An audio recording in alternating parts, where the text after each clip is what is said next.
Assalamualaikum warahmatullahi wabarakatuh. Saya Gusno Agus SPD MPD. Pada video kedua kali ini, saya akan membahas lanjutan materi kuliah daring, yaitu landasan pendidikan.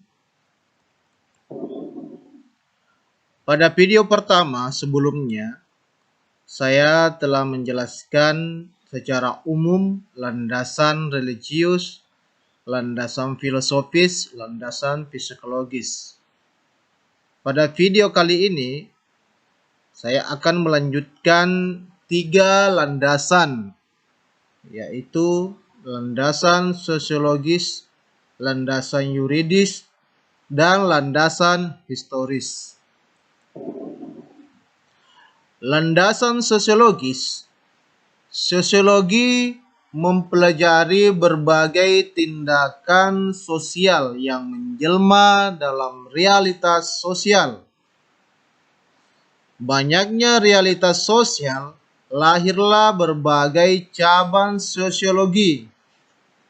1. Sosiologi kebudayaan. 2. Sosiologi ekonomi. 3. Sosiologi agama. 4. Sosiologi pendidikan.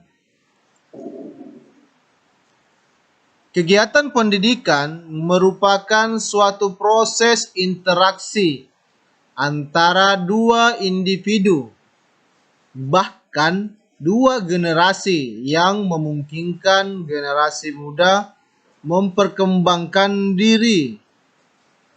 Kegiatan pendidikan yang sistematis terjadi di lembaga sekolah yang dengan sengaja dibentuk oleh masyarakat.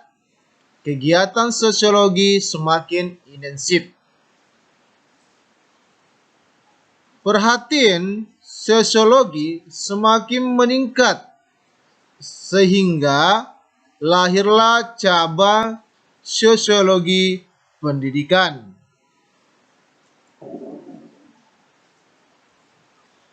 Landasan yuridis. Landasan hukum pendidikan adalah dasar atau pondasi perundang-undangan yang menjadi pijakan dan pegangan dalam pelaksanaan pendidikan di suatu negara. Di Indonesia, landasan hukum pendidikan ini berlandaskan pada Undang-Undang 45, Undang-Undang Nomor 20 Tahun 2003 tentang Sisdiknas, Undang-Undang Nomor 12 Tahun 2012 tentang pendidikan tinggi, Undang-Undang Republik Indonesia Nomor 14 Tahun 2005 tentang guru dan dosen, peraturan lainnya tentang pendidikan. Landasan historis. Sejarah pendidikan merupakan uraian yang sistematis berkesinambungan dari segala sesuatu yang berkaitan dengan pendidikan pada waktu yang telah lampau hingga sekarang. Yang menjadi asumsi-asumsi sejarah dalam kaitannya dengan pendidikan akan tergantung pada masa kapan pengungkapan sejarah pendidikan dimulai. Landasan historis. Sejarah melahirkan studi-studi historis tentang proses perjalanan pendidikan nasional Indonesia yang terjadi pada periode tertentu di masa yang lampau. Pendidikan di Indonesia sudah ada sebelum negara Indonesia berdiri. Sebab itu, sejarah pendidikan di Indonesia juga cukup panjang. Pendidikan itu telah ada sejak zaman kuno. kemudian diteruskan dengan zaman pengaruh agama Hindu dan Buddha, zaman pengaruh agama Islam, pendidikan pada zaman kemerdekaan. Dari keenam landasan, akan ada asas-asas pendidikan yang akan kita pahami. Asas pendidikan memiliki arti hukum atau kaidah yang menjadi acuan kita dalam melaksanakan kegiatan pendidikan. Asas pendidikan merupakan suatu kebenaran yang menjadi dasar atau tumpuan berpikir, baik pada tahap perencanaan maupun pelaksanaan pendidikan khusus di Indonesia. Beberapa asas pendidikan yang memberi arah dalam merancang dan melaksanakan pendidikan itu. Di antara asas tersebut adalah asas Tutwuri Handayani, asas belajar sepanjang hayat, dan asas kemandirian dalam belajar. Asas Tutwuri Handayani yang kini menjadi semboyan Depdikbud pada awalnya merupakan salah satu dari asas 1992, yakni tujuan buah asas dari Perguruan Nasional Taman Siswa. Semboyan Tutwuri Handayani dikumandangkan oleh Ki Hajar Dewantara, dikembangkan oleh Putrandes RMP Sostro Kartono dengan menambahkan dua semboyan lagi, yaitu Ingarso Suntolodo dan Ing Madio Mangunkarso. Asas belajar sepanjang hayat, lifelong learning, dan pendidikan sepanjang hayat di dalam kehidupan manusia disebabkan oleh munculnya kebutuhan belajar, learning needs, dan kebutuhan pendidikan, educational needs, yang terus tumbuh dan berkembang sepanjang alur kehidupan manusia. Belajar sepanjang hayat sesuai prinsip-prinsip pendidikan. Pendidikan berakhir apabila manusia telah meninggalkan dunia fana.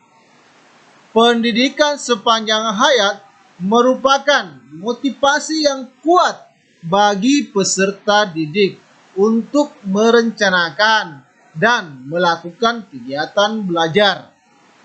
Kegiatan belajar ditujukan untuk memperoleh, memperbaharui, dan meningkatkan pengetahuan, sikap, dan keterampilan yang dimiliki.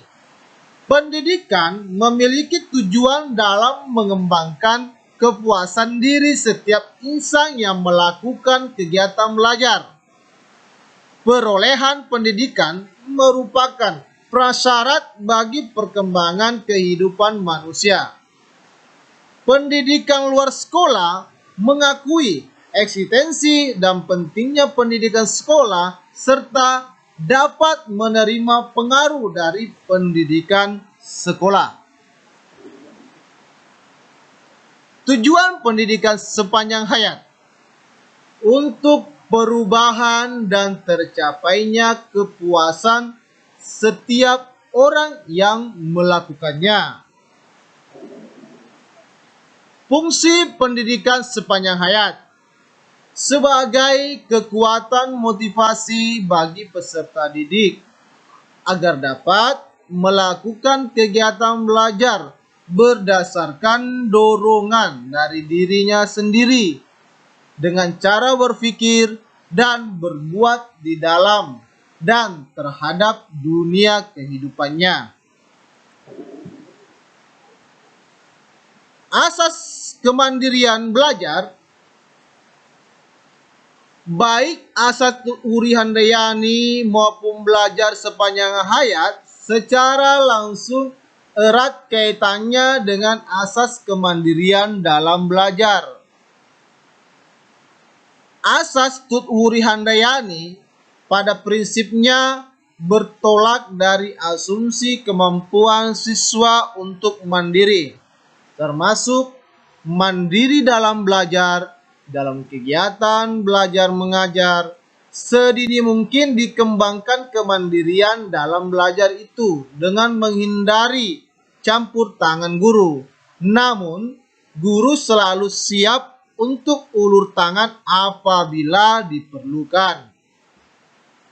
Asas belajar sepanjang hayat dapat diwujudkan apabila didasarkan pada asumsi bahwa peserta didik mau dan mampu mandiri dalam belajar, karena adalah tidak mungkin seseorang belajar sepanjang hayatnya apabila selalu tergantung dari bantuan guru ataupun orang lain. Pengertian belajar mandiri menurut ahli dipaparkan apabila belajar mandiri memandang siswa sebagai para manajer dan pemilik tanggung jawab dari proses pelajaran mereka sendiri. Belajar mandiri mengintegrasikan self-management, manajemen konteks, menentukan strategi, sumber daya, dan tindakan. Dengan self-monitoring, siswa memonitor, mengevaluasi, dan mengatur strategi belajarnya. Ball-Huis Gerson. Peran, kemauan, dan motivasi dalam belajar mandiri sangat penting di dalam memulai dan memelihara usaha siswa. Motivasi memandu dalam mengambil keputusan dan kemampuan menopang kehendak untuk menyelami suatu tugas sedemikian sehingga tujuan dapat dicapai. Corno Garrison. Di dalam belajar mandiri, kendali secara beransur-ansur bergeser dari para guru ke siswa. Siswa mempunyai banyak kebebasan untuk memutuskan pelajaran apa dan tujuan apa yang dikehendaki dan bermanfaat baginya. Liman, Monroe, Sherkey, dan Preston. Belajar mandiri, ironisnya, justru sangat kolaboratif. Siswa bekerja sama dengan para guru dan siswa lainnya di dalam kelas. Ball-Huis, Cornell. Belajar mandiri mengembangkan pengetahuan yang lebih spesifik, seperti halnya kemampuan untuk mentransfer pengetahuan konseptual ke situasi baru. Upaya untuk menghilangkan pemisah antara pengetahuan di sekolah dengan permasalahan hidup sehari-hari di dunia nyata. Ball-Huis, Teflon, Rodero. Pengertian belajar mandiri menurut Haris Mujiman. Menurutnya, belajar mandiri adalah kegiatan belajar aktif yang didorong oleh niat atau motif untuk menguasai suatu kompetensi guna mengatasi suatu masalah dan dibangun oleh bekal pengetahuan atau kompetensi yang dimiliki. Penetapan kompetensi sebagai tujuan belajar dan cara pencapaiannya, baik penempatan waktu belajar, tempat belajar, irama belajar, tempo belajar, cara belajar, maupun evaluasi belajar, dilakukan oleh siswa sendiri. Di sini belajar mandiri lebih dimaknai sebagai usaha siswa untuk melakukan kegiatan belajar yang didasari oleh niatnya untuk menguasai suatu kompetensi tertentu. Sekian pada video kedua ini, lanjutan tentang materi kuliah daring landasan pendidikan. Semoga bermanfaat. Saya ucapkan wabillahi taufiq hidayah. Assalamualaikum warahmatullahi wabarakatuh. Terima kasih.